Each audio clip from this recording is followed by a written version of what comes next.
ദൈവത്തിൻ്റെ വിലയേറിയ നാമം എന്നും എന്നേക്കും വാഴ്ത്തപ്പെടുമാറാകട്ടെ. വീണ്ടും വരുന്നവനായ കർത്താവായ യേശു ക്രിസ്തുവിൻ്റെ നിസ്തുല്യ നാമത്തിലുള്ളതായ സ്നേഹവന്ദനം എല്ലാവർക്കും അറിയിച്ചു കൊള്ളുകയാണ്. കർത്താവിൻ്റെ അളവറ്റ കൃപയാൽ വീണ്ടും ഈ പ്രഭാതത്തിങ്കൽ നമുക്ക് പ്രഭാത ധ്യാന ചിന്തയോടുള്ള ബന്ധത്തിൽ ആയിരിക്കാൻ കർത്താവ് സഹായിച്ചതോർത്ത് ദൈവത്തെ സ്തുതിക്കുന്നു. കഴിഞ്ഞ ദിവസം നാം പുറപ്പാട് പുസ്തകം 2-ാം അധ്യായത്തിൻ്റെ ചില മുഖവരയായിട്ട് ചില കാര്യങ്ങൾ ചിന്തിക്കുകയുണ്ടായി. ഇന്ന് നമുക്ക് 1 മുതലുള്ളതായ വാക്യങ്ങൾ വായിക്കാം.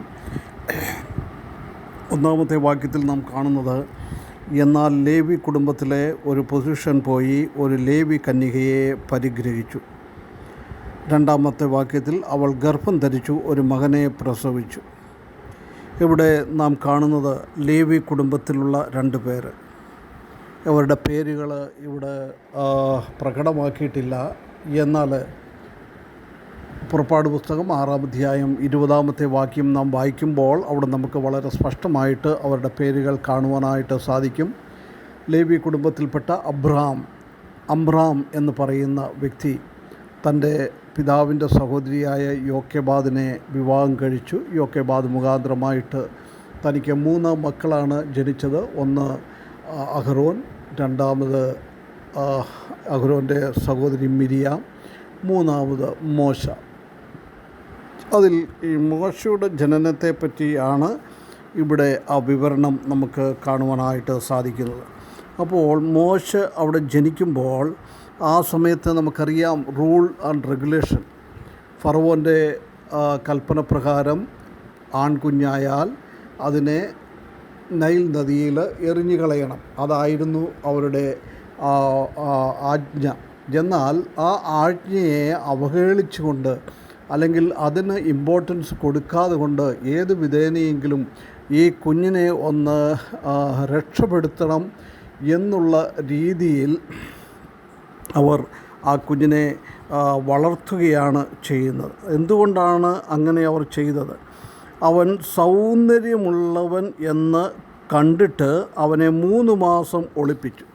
വലിയൊരു സൗന്ദര്യം അവൻ്റെ ജീവിതത്തിൽ ജനനത്തിങ്കൽ തന്നെ വലിയൊരു വ്യത്യാസം നമുക്ക് അവിടെ കാണുവാനായിട്ട് സാധിക്കും. വലിയൊരു വ്യത്യാസത്തോടുകൂടെ തന്നെ ഉപയോഗിക്കുന്ന അല്ലെങ്കിൽ പ്രത്യേക രീതിയിലുള്ളതായ ഒരു കുഞ്ഞായിട്ട് അതിനെ നമുക്ക് കാണുവാനായിട്ട് സാധിക്കും.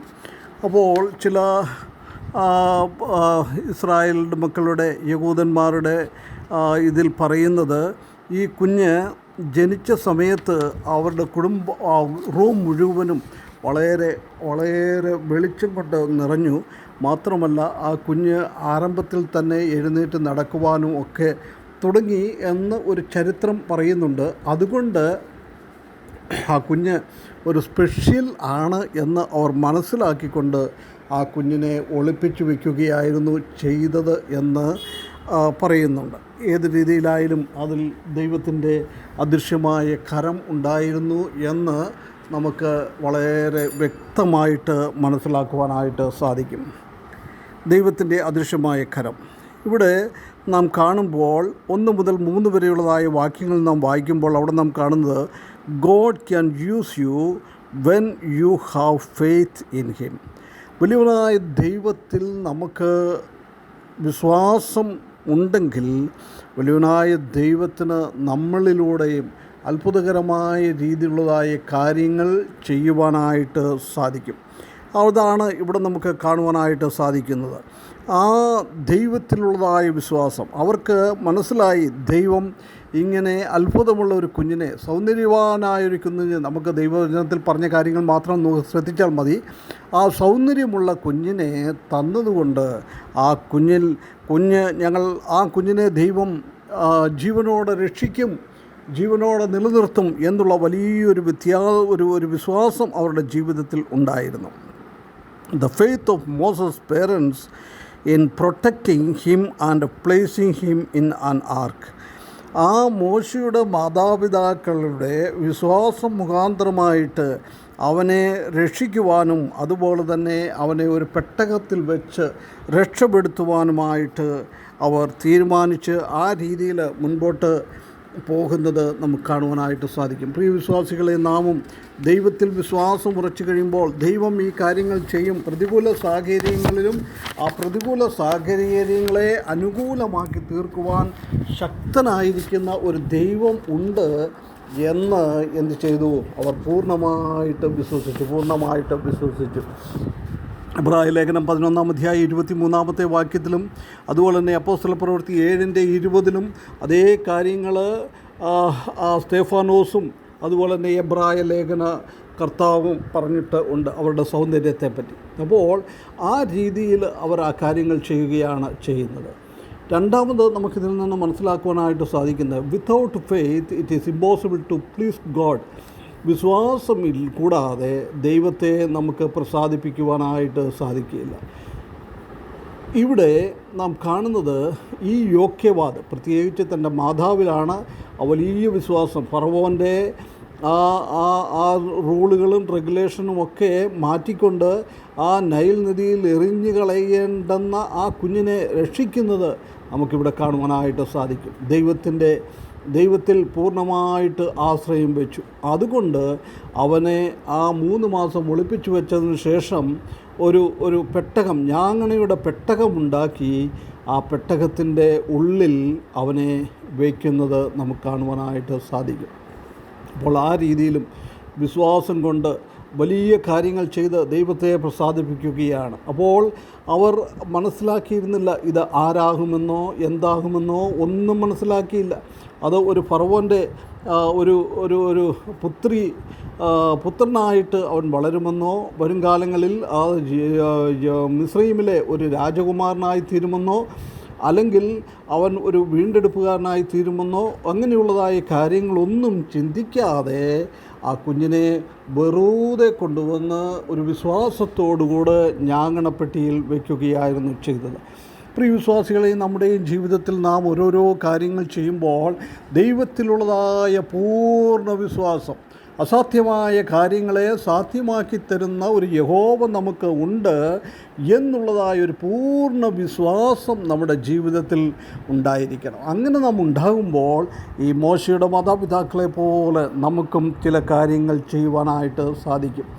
മാത്രമല്ല, ഇതിൽ നിന്ന് നമുക്ക് വേറൊരു കാര്യം കാണുവാനായിട്ട് സാധിക്കുന്നത്, the foreshadow of the resurrection through the holy spirit, പരിശുദ്ധാത്മാവിലൂടെയുള്ളതായ ഒരു പുനരുത്ഥാനം നമുക്ക് ഇവിടെ കാണുവാനായിട്ട് സാധിക്കും. നോക്കുക, ഇതേ രീതിയിൽ നോഹയുടെ കാലത്തും ഒരു പെട്ടകം ഉണ്ടാക്കി.